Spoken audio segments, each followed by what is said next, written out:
हाथरस में यूपी सिडको के chairman YP Singh ने केंद्रीय बजट 2024 को देश की अर्थव्यवस्था के लिए मील का पत्थर बताते हुए कहा कि यह विकसित भारत के संकल्प को साकार करने में अहम भूमिका निभाएगा। भाजपा कार्यालय में आयोजित प्रेस वार्ता में सिंह ने कहा कि यह बजट समावेशी विकास पर केंद्रित है, जिसमें गांव, गरीब, किसान, पिछड़े वर्ग और मध्यम वर्ग सभी को ध्यान में रखा गया है। उन्होंने वित्त मंत्री द्वारा की गई घोषणा का स्वागत करते हुए कहा कि 12 लाख रुपए तक की आय को कर मुक्त करने का निर्णय आम जनता को बड़ी राहत देगा। चेयरमैन ने देश की आर्थिक प्रगति का जिक्र करते हुए बताया कि 2014 में भारत विश्व की 11वीं अर्थव्यवस्था था, जो अब 5वीं सबसे बड़ी अर्थव्यवस्था बन चुका है। उन्होंने किसानों के लिए चलाई जा रही विभिन्न योजना का उल्लेख किया और कहा कि मोदी सरकार किसानों की आय दोगुनी करने के लिए प्रतिबद्ध है। बजट में अमृत योजना के तहत रेलवे स्टेशनों के आधुनिकीकरण, हर घर जल योजना और तकनीकी शिक्षा के विस्तार पर विशेष जोर दिया गया।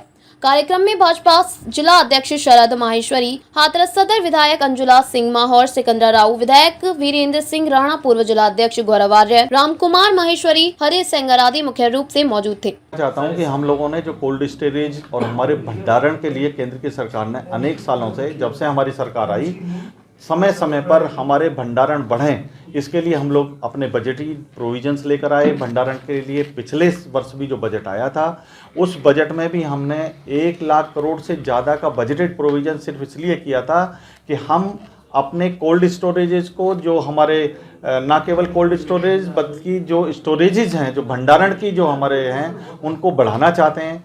कम रेट ऑफ इंटरेस्ट पर ज़्यादा सब्सिडी के साथ कोई भी एंटरप्रेन्योर उत्तर प्रदेश में ही नहीं, पूरे देश में कोई भंडारण लगा सकता है। हमारी सरकार तरह तरह की योजनाएं लेकर उनको फ़ायदा देती है। लोग आएँ, उसको लगाएं, और सरकार भी निरंतर भंडारण के क्षेत्र में आगे बढ़ना चाहती है। सर, पिछले 10 वर्ष से आपकी सरकार है। सादाबाद में एक सरकारी कोल्ड स्टोरेज था जो आलू के लिए था, जो कई विगत वर्षों से बंद चल रहा है, उसके लिए कोई कदम नहीं उठा रहा है। वो बंद हो गया।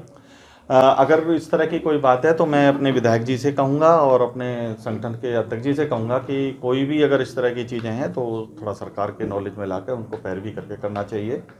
लेकिन सरकार की पॉलिसीज़ के बारे में, जिसके लिए मैं आज बताने के लिए बैठा हूँ, विशेषकर केंद्र सरकार के बारे में, उसकी बहुत अच्छी प्रोविजंस हैं, और हमारी प्रदेश सरकार की भी भंडारण के बारे में बहुत अच्छी पॉलिसीज़ हैं।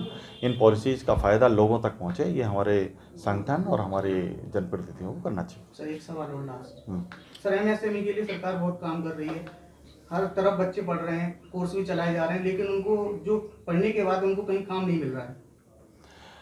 स्किल डेवलपमेंट के माध्यम से हमारी सरकार ने एक प्रोविज़न किया है। हमारा स्किल डेवलपमेंट, हमारा जो विभाग चलता है, उसमें अनेक लोगों को हम लोग स्किल ही डेवलप करते हैं। जो लोग स्किल्ड हैं उनको नौकरी में भी कोई दिक्कत नहीं है। मैं प्रोफेशनल से सीए हूँ, मैं अनेक कंपनियों के ऑडिटर भी हूँ, कॉर्पोरेट एडवाइज़र हूँ, देश विदेश में कॉर्पोरेट एडवाइज़र के रूप में जाना जाता हूँ। आज भी किसी कंपनी को कॉम्पिटेंट लोग अगर चाहिए तो वो उपलब्ध नहीं है। क्यों? क्योंकि लोग स्किल्ड नहीं हैं, यानी हम प्रोफेशनल में नहीं जा पा रहे हैं। हम बीए एमए कर ले रहे हैं, हम सिंपल ग्रेजुएट हो जा रहे हैं, फिर नौकरी के लिए चले जा रहे हैं। लेकिन मेरा अपने नौजवानों से भी ये कहना है कि वो 10वीं के बाद, और पेरेंट्स से भी ये कहना है कि 10वीं के बाद बच्चों को स्किल्ड बनाएं। उनको, जैसे अभी भारतवर्ष की हमारी सरकार लेकर आई कि हम 10वीं में अटल टिंकरिंग लैब बनाएंगे, यानी हम मोबाइल को कैसे ठीक कर सकें, इसकी योजना हमारा 10वीं का विद्यार्थी सीखेगा। तरह तरह की चीज़ों को विद्यार्थी सीखेगा तो उसका फ़ायदा मिलेगा। और जब मैं कह सकता हूं कि जब स्किल डेवलपमेंट के कारण से पूरे देश में करोड़ों लड़के हमारे एम्प्लॉयमेंट पा रहे हैं, तो ज़रूरत है इन चीज़ों को, सुविधाओं को, इन योजनाओं को अपनाने की ज़रूरत है। सर, पिछले एक आईटीआई कई सालों से बंद पड़ी हुई है, अभी निर्माण कार्य विसावन हो रहा था, उसका वो शुरू नहीं हुई है। सपा सरकार ने बनी थी वो। सर, मैं फिर दोबारा से इस बात को अपने यहाँ के नेतृत्व से कहूँगा कि इस बात को जानकारी ज़रूर देना चाहिए।